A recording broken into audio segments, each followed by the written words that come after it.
እንደ ስሙ ታላቅ ደግሞም ግዙፍ ነው። አትችሉም የታሪክ ጠባሳን በዚህ ዘመን በጥሶና አሽቀንጥሮ ሲጥል በምትኩ ኢትዮጵያ ካለመች ካቀደችና ከጀመረች የማታሳካው ነገር የለምን ፍንትው አድርጎ አሳይቷል። ታላቁ የኢትዮጵያ ህዳሴ ግድብ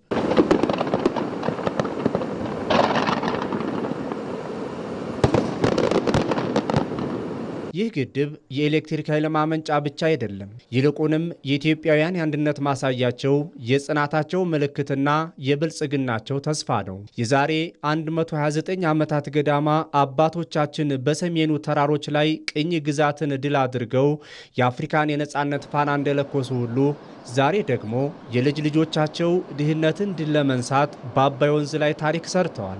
ነገሩ የኢትዮጵያዊነትን ወኔ ዳግም ያነገሰና በአፍሪካውያን ዘንድ በትብብር ከቆምን እኛም እንችላለን የሚል ታላቅ የስነ ልቦና ስንቅ የሰጠ ክስተት ሆኗል። ኢትዮጵያኖች ወይም አፍሪካውያኖች ወይም ጥቁር ሕዝብ አይችልም የሚለውን ያን ስሁትና የተሳሳተ ትርክት የሰበረና ለኢትዮጵያም ለአፍሪካም አጠቃላይ ለሰው ልጆች ለጥቁር ሕዝቦች የናሽናል ዩኒፋይንግ ፋክተር የሆነ ወይም አንድነትን የትብብርን መንፈስ ከፍ ያደረገ ነው። ታላቁ የህዳሴው ግድብ ሲመረቅ ንግግር ካደረጉት የአፍሪካን መሪዎች መካከል የኬንያው ሳሙኤል ዊሊያም ሩቶ የፓን አፍሪካ ወይም የፓን አፍሪካ አንድነትን መንፈስ ከፍ ያደረገ ታላቅ ብሔራዊ ምልክታችን ነው የሚል ሐሳብ አንስቷል።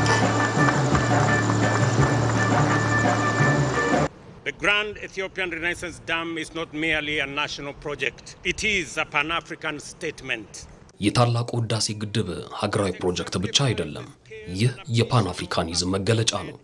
ፕሮጀክቱ አፍሪካ የራሷን አቅም ተጠቅማ መዳረሻዋን በራሷ እንድትቀርጽ ያሳየም ነው። ኢትዮጵያ የገጠሟትን ውስጣዊና ውጫዊ ጫናዎች ተቋቁማ ግዙፍ ፕሮጀክቶችን ጀምሮ መጨረስ እንደምትችል በተግባር ማሳየቷ በአፍሪካ መሪዎች ዘንድ ከፍተኛ አድናቆትንና መነሳሳትን ፈጥሯል። ዓለም በሙሉ ያስደነቀ ፕሮጀክት ነው። የአፍሪካ ፕሮጀክት ነው። This dam and the electricity and the power generated ይህ ግድብና የሚመነጨው የኤሌክትሪክ ኃይል የጎረቤት ቀጠናዊና አህጉራዊ ጠንካራ ወዳጅነትን የሚያሳይ ነው። የኢኮኖሚና የመሰረተ ልማት ትስስርንም ያጠናክራል። ኢትዮጵያዊነት ከጥንት ጀምሮ በራስ ታሪክና ማንነት የመኩራት በራስ ነጻነትና ሉዓላዊነት ጸንቶ የመቀጠል ነው። የቅኝ ግዛት ሩጫና ህልምን ካመከነው አድዋ ጋር አመሳስሎት ህዳሴ ግድቡን ዳግማዊ አድዋ የክፍለ ዘመኑ የመቻል ክስተት ያስባለው ሚስጢሩም ይሄው ነው። አድዋንና የህዳሴውን ግድብ በሁለት የታሪክ ሚዛን ላይ ስናስቀምጠው አድዋ በቀደመው ዘመን ለኢትዮጵያኖች፣ ለአፍሪካውያን፣ ለጥቁር ሕዝብ አጠቃላይ ለሰው ልጆች ታላቅ የነጻነት ቀንዲልን የለኮሰ ነው። በዚህኛው በ21ኛው መቶ ክፍለ ዘመን ደግሞ ታላቁ የህዳሴ ግድብ በአንድነት በህብረት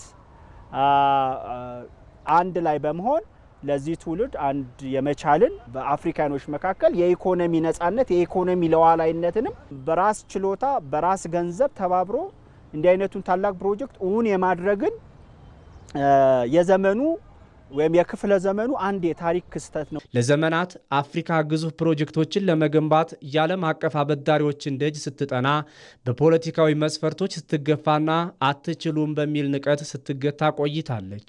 ይህ የታላቁ ህዳሴ ግድብ ደግሞ ለአፍሪካውያን ያስተላለፈው አንድ ጠንካራና ግልጽ መልእክት አለው።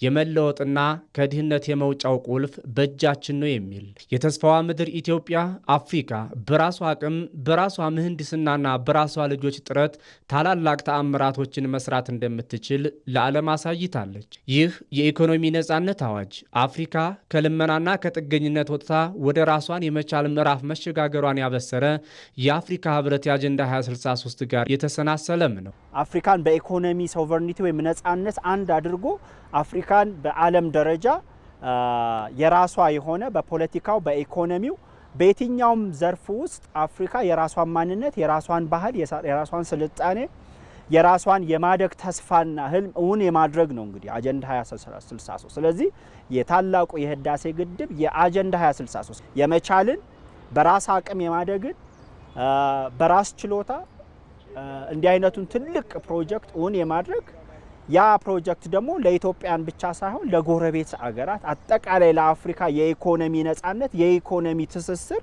መሰረት የሆነ ትልቅ ግድብ ነው። አሁን የህዳሴ ብርሃን የሚበራው በኢትዮጵያ ቤቶች ውስጥ ብቻ ሳይሆን ያለ ውጭ ድጋፍ አንችልም ብለው በተስፋ መቁረጥ ውስጥ በነበሩ የአፍሪካ ልቦች ውስጥም ጭምር ነው።